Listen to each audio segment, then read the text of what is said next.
Hello students, welcome back to MSS English classes. I am Parul. और बच्चों, आज आप सीखेंगे फ्यूचर इंडेफिनिट टेंस को। फ्यूचर इंडेफिनिट टेंस जैसे ही हम इसका नाम लेते हैं तो हमारे माइंड में इसकी हेल्पिंग वर्ब आती है विल और शैल। तो विल या शैल हम दोनों में से यूज़ करते हैं, लेकिन कहाँ विल का यूज़ करते हैं और कहाँ शैल का यूज़ करते हैं ये इम्पॉर्टेंट है।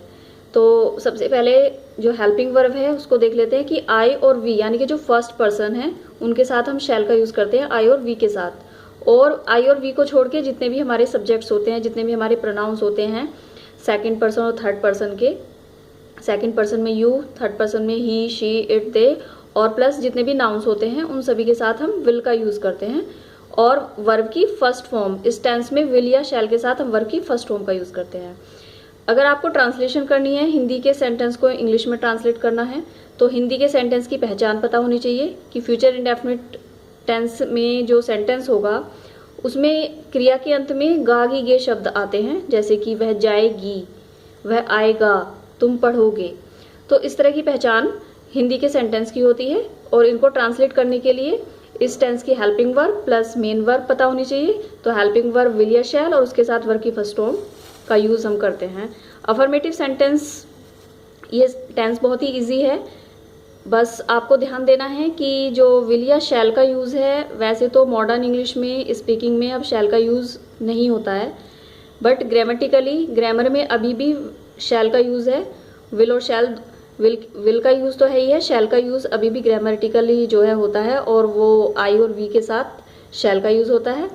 और इसके अलावा भी आप और यूज़ देखेंगे शैल के। तो यहाँ पर अफर्मेटिव सेंटेंस में आपको फॉर्मूला रखना है, सब्जेक्ट लगाना है पहले, फिर विल या शैल और उसके बाद वर्ब की फर्स्ट फॉर्म, फिर ऑब्जेक्ट या एडवर्ब सेंटेंस में आपको लगाना है।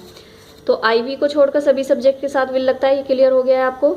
अब सेंटेंस को देखते हैं। अगर आप ट्रांसलेट करेंगे हम कल स्कूल जाएंगे, तो अब आप सेंटेंस को यहाँ पहचान लेंगे और इसको ट्रांसलेट कर देंगे। सब्जेक्ट है इसमें हम, यानी कि वी, और वी के साथ शैल आएगा, तो we shall go to school tomorrow. वे कल स्कूल जाएंगे, तो यहाँ पे सब्जेक्ट है वे, दे, और जैसा कि मैंने बताया आई और वी को छोड़ के सभी सब्जेक्ट के साथ विल लगता है, तो विल लगाएंगे। They will go to school tomorrow, verb की फर्स्ट फॉर्म। और इसमें जो टुमारो है बच्चों, इसे कहते हैं एडवर्ब, एडवर्ब ऑफ टाइम। तो इस सेंटेंस में ऑब्जेक्ट नहीं आ रहा है, इस सेंटेंस में एडवर्ब आ रहा है, एडवर्ब ऑफ प्लेस आ रहा है और एडवर्ब ऑफ टाइम आ रहा है। टू स्कूल, ये एडवर्ब ऑफ प्लेस है। टुमारो यानी कि आने वाला कल, तो इसको कहेंगे हम एडवर्ब ऑफ टाइम। और विल या शैल यानी कि फ्यूचर टेंस के अंदर टुमारो का यूज़ करते हैं आने वाले कल के लिए। हम कल स्कूल अवश्य जाएंगे। अब यहाँ पे देखिए मैंने वी के साथ विल लगाया है, हम स्कूल अवश्य जाएंगे। तो यहाँ पर वी के साथ मैंने अभी आपको बताया था शैल आता है, लेकिन यहाँ पे विल क्यों आया? क्योंकि सेंटेंस में आया अवश्य। जब भी कोई कार्य हम देखते हैं कि वो सेंटेंस में जरूर आता है या अवश्य आता है या वो बाध्यता दिखाता है, तो हम इसको चेंज कर देते हैं, आई और वी के साथ विल लेते हैं और बाकी सब्जेक्ट के साथ फिर शैल लेते हैं। तो इसीलिए यहाँ पे हम है तो यहाँ पे विल आएगा, और इसी से इसका जो मीनिंग है वो क्लियर हो जाएगा अवश्य का। We will go to school tomorrow, तो इसका मीन्स हो जाएगा हम कल स्कूल अवश्य जाएंगे। वे कल स्कूल जरूर जाएंगे, तो यहाँ पे देखिए दे के साथ शैल आया है, तो ये क्यों आया? क्योंकि सेंटेंस में आ रहा है जरूर, यानी कि बाध्यता है। तो दे शैल गो टू स्कूल टुमारो। तो इस तरह से हम इनको चेंज करके लगाते हैं अगर सेंटेंस में अवश्य आया है। आई होप ये आपको क्लियर हो गया होगा। नेक्स्ट देखते हैं नेगेटिव। इसके रूल्स मैंने यहाँ पे लिख दिए हैं बच्चों, तो आप यहाँ पे पढ़ सकते हैं इनको कि आई और वी के साथ शैल लगाते हैं और बाकी सब्जेक्ट के साथ विल, और इसमें वर्ब की फर्स्ट फॉर्म आती है।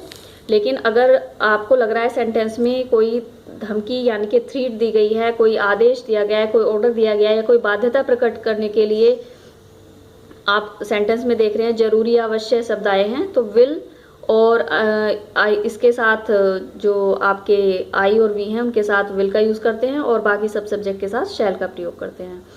जैसे आने वाला कल है तो उसके लिए मैंने आपको बता दिया टुमारो, जो कि एडवर्ब ऑफ टाइम होता है, इसका यूज़ करते हैं। नेगेटिव सेंटेंस में विल या शैल के साथ नॉट का यूज़ करते हैं। हम दिन में नहीं सोएंगे, तो we shall not sleep during the day.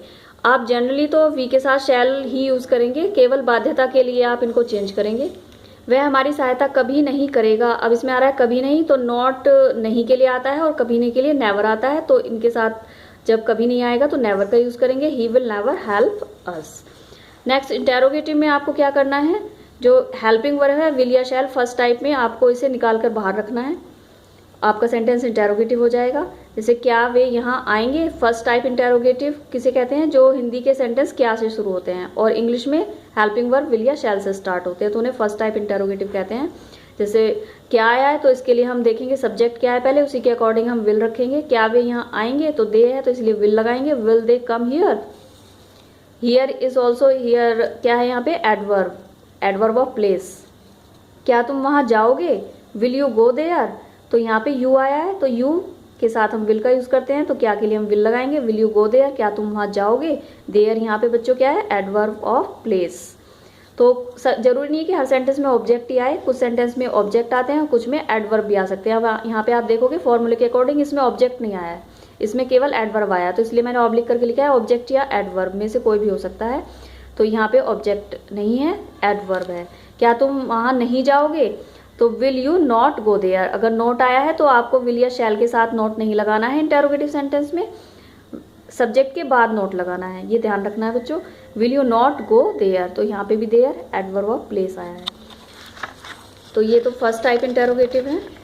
Next second type interrogative में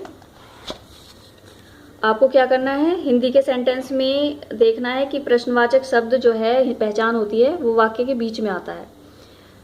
कब, कहाँ, कैसे, क्यों, ये सब वाक्य के बीच में आते हैं। तो क्वेश्चन वर्ड इंग्लिश में जब आप इसे बनाओगे सबसे पहले उस जो वाक्य के बीच में आया है क्वेश्चन वर्ड, जैसे यहाँ पे आया है क्या, तो इसकी अंग्रेजी सबसे पहले लगाएंगे। तो इसलिए हमारा फॉर्मूला क्या बनता है, सबसे पहले क्वेश्चन वर्ड लगाएंगे, फिर उसके बाद हेल्पिंग वर्ब विल शैल, फिर सब्जेक्ट, और यदि सेंटेंस में नोट आया है तो सब्जेक्ट के बाद रखेंगे, वर्ब की फर्स्ट फॉर्म, आगे जो फॉर्मूला है वो सेम है, और क्वेश्चन मार्क जरूर लगाएंगे। तुम आज क्या पढ़ोगे, फर्स्ट टाइप इंटेरोगेटिव और सेकंड टाइप इंटेरोगेटिव दोनों में क्वेश्चन मार्क का ध्यान रखना है।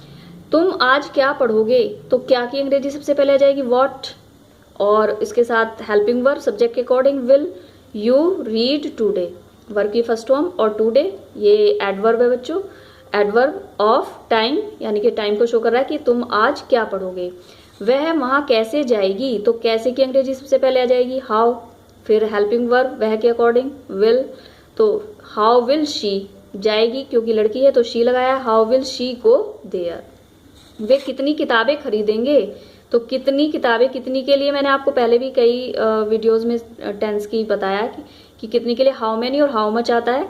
तो हाउ मैनी और हाउ मच दोनों का मीनिंग कितना कितने होता है, लेकिन हाउ मैनी जो है वो नंबर के लिए आता है और काउंट, जिसे हम काउंट कर सकते हैं, जैसे बुक्स को यहाँ काउंट कर सकते हैं, तो इसलिए हाउ मैनी आया। और हाउ मच जो है वो किसके लिए आता है, जिसे हम काउंट नहीं कर सकते, मात्रा के लिए, तो यहाँ पे इसलिए हाउ मैनी आया। हाउ मैनी बुक्स, फिर उसके बाद विल दे बाय, इसमें सब्जेक्ट है दे के अकॉर्डिंग विल आया, तो they buy, how many books will they buy, कितनी किताबें खरीदेंगे।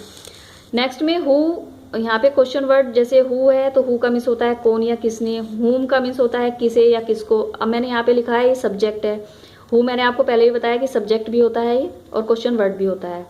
हु का ऑब्जेक्ट हुम होता है, इसका मीन्स होता है किसे या किसको, और हु का पॉजेसिव केस होता है हुज, जिसका मीन्स होता है किसका या किसकी।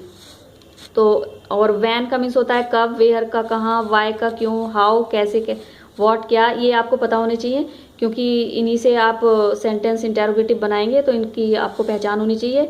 नेक्स्ट देखिए हाउ मैनी का मैंने आपको बता दिया, हाउ मच का विच कौन सा या कौन सी होता है, हाउ मच प्लस नाउन जो गिना ना जा सके, हाउ मच के साथ जैसे वाटर, इस तरह के नाउन आते हैं क्योंकि वाटर को हम काउंट नहीं कर सकते, मात्रा होती है कि कितना पानी पिया, तो how much water, how many books, इस तरह से आप यूज़ करेंगे। विच स्टूडेंट कौन सा विद्यार्थी, विच के साथ भी नाउन कभी कभी आ जाता है तो इसका भी ध्यान रखेंगे।